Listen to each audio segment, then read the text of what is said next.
Welcome to Info Hub. In our headlines, former Minister Dr. Henry Jeffrey shares his view on the recent UN decision. COI on Lindo Creek massacre to begin on February 1, and Pacorama flavors are now available at a supermarket near you. Stay tuned for the details of these and more. Daddy!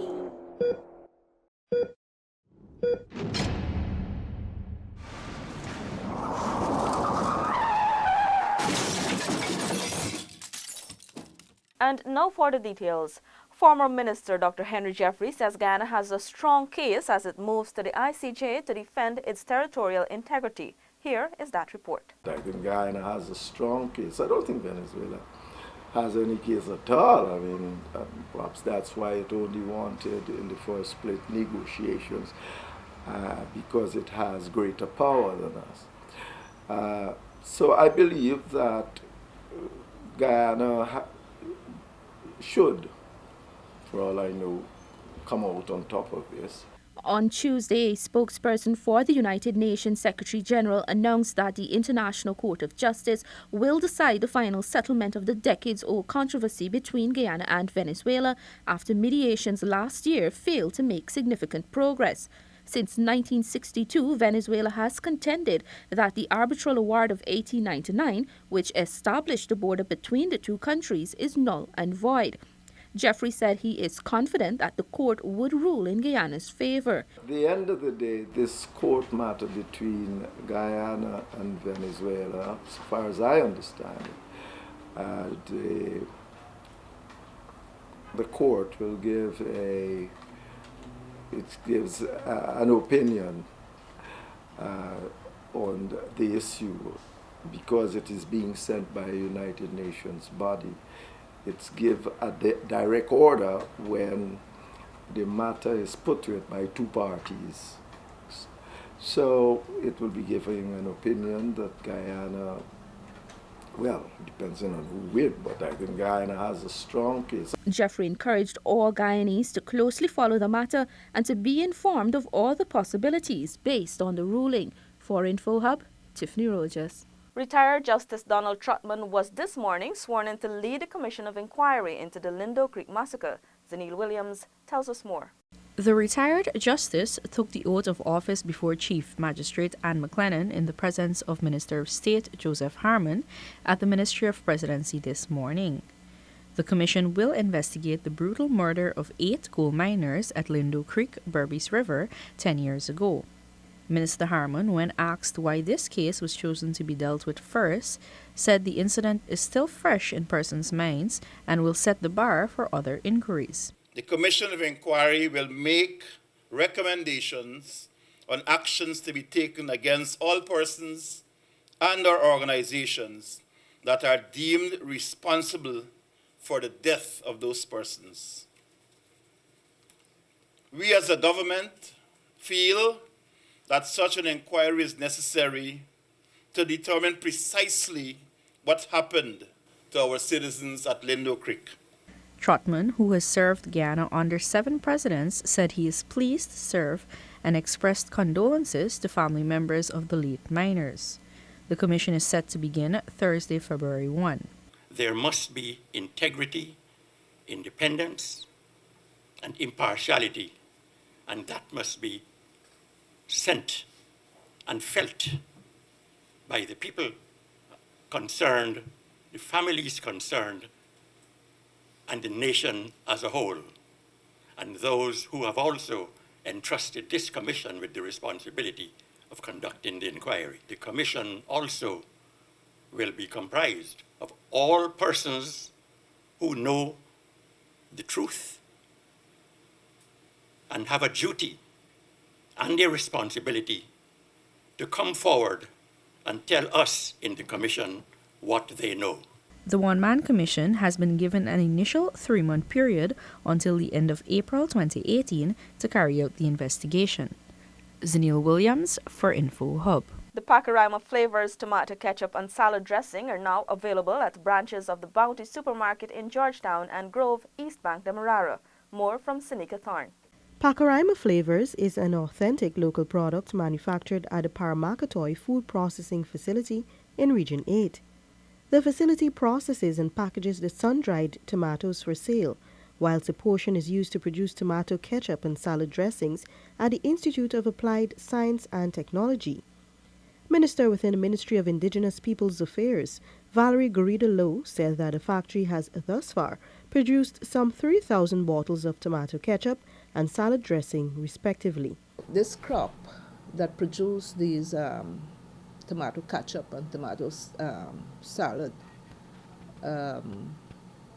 we have 3,000 bottles of tomato ketchup and 3,000 bottles of the salad dressing. That was produced from a crop of, let's say, where they reaped approximately a little over 7,000 pounds of tomatoes. The project was designed by Minister Garrido-Lowe along with support from Professor Suresh Narain, Director of IAST. Consultations were also held with the residents of Paramakatoy, Bamboo Creek and Mountain Foot. The $59 million project was funded by government along with a $5 million grant from the Canadian High Commission. Today, the project is deemed one of the most thriving economic community ventures by the indigenous peoples of the North Pacaraima.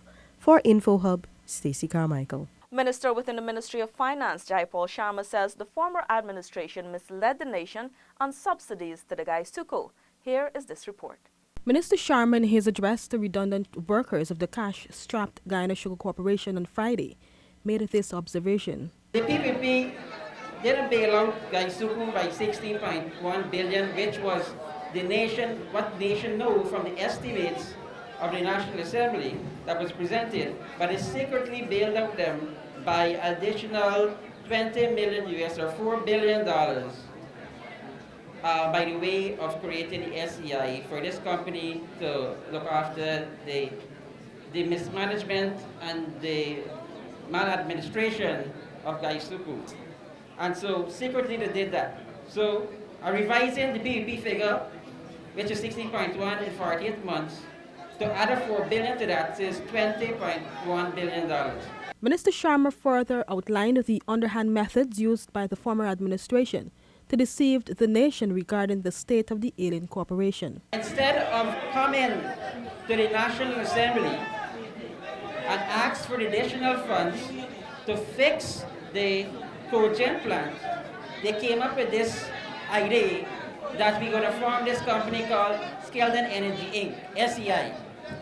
And they say we're going to sell the generating set, the cogen set, and the gen set for $30 million US. They asked NISIL to put $5 million US toward this venture. And then they went and asked GPL to put $4.5 million to this venture. And not to make it worse, they asked GPL secretively to lend Skeldon $11 million US. So this was all indirectly a bailout. The junior finance minister explained that the manner in which the former administration dealt with the challenges of the cash-strapped sugar corporation was all intended to mislead the nation and international community. This came after the PPP invested heavily in the Skeldon Sugar Modernization Project and failed to turn the industry around. Alexis Rodney for InfoHub.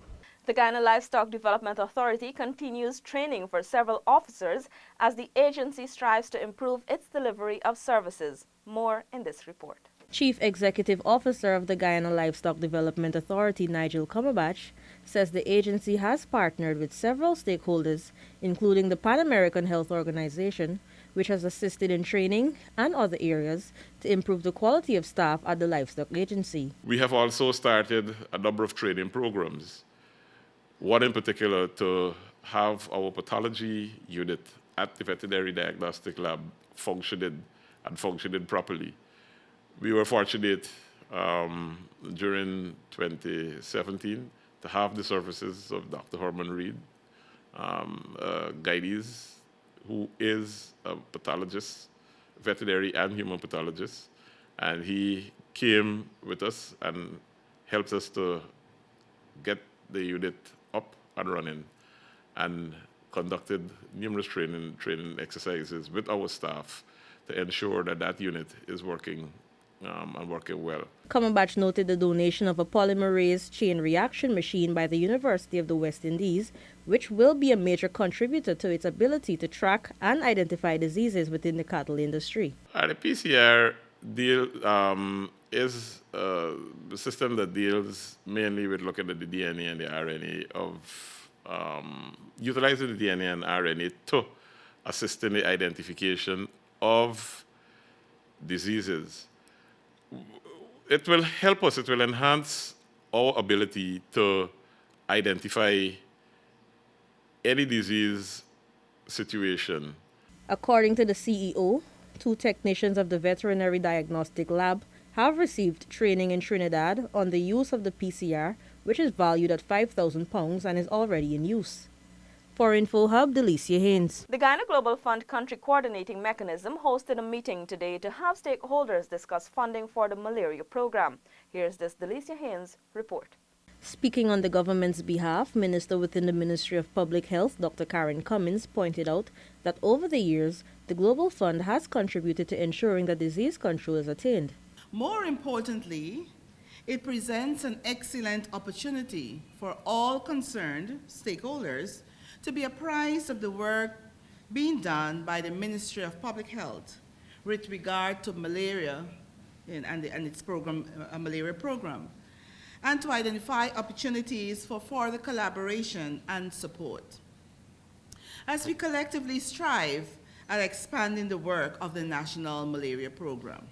In moving forward, Minister Cummings explained that new strategies must be adopted for the ultimate elimination of malaria locally.